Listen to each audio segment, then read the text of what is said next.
Делото на Лука опфаќа две новозаветни книги. Првата е неговото Евангелие, а втората Дела на апостолите. Во првата книга, во Евангелието, Лука се задржува на периодот на земниот Исусов живот. Книгата пак Дела на апостолите започнува со описот на Исусовото вознесение, прва глава, од 1 до 11 стих, со кое се инаугурира времето на црквата. Господ Исус во неа останува присутен преку својот дух, кој ги вдахновува учениците.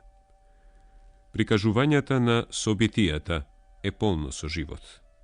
Се бележи растежот на христијанските заедници во јудејска средина, посебно преку мисијата на апостол Петар за ширење на христијанството во Ерусалим, но и во места каде нема јудејци – Антиохија, Коринт и Филипи. Преку приказите во текстот се насетуваат и тешкотиите на првата црква и начинот на кој се тие разрешени благодарение на Духот Господов. Меѓу изворите на книгата да го спомнеме и она што би можело да се нарече дневник на Лука. За да го раскаже патувањето од Троада до Филипи, Лука се изразува во прво лице. По тоа видение веднаш посакавме да тргнеме. Глава 16, од 10 до 40 стих. Понатаму е опишано Павловото патување од Филипи во Ерусалим, каде Павле уапсен. Глава 20, 5 стих до глава 21, 18 стих. И на крајот, патувањето во Рим, каде Павле останува 2 години пред да биде осуден, од глава 27 до глава 28. Книгата може да се подели на следниве целини. План, глава 1, 8 стих.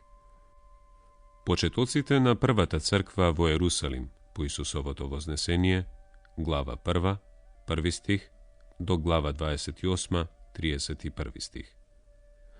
Распространување на Евангелието меѓу другите народи, глава 8, 4 стих до глава 2, 25 стих. Распространување на Евангелието во средоземноморскиот свет, па се до Рим, главниот град на империјата, глава 13, 1 стих до глава 28, 31 стих. Пораката пренесена и позната насекаде во светот, впрочем, е резимирана во проповедите и расправите на апостолите.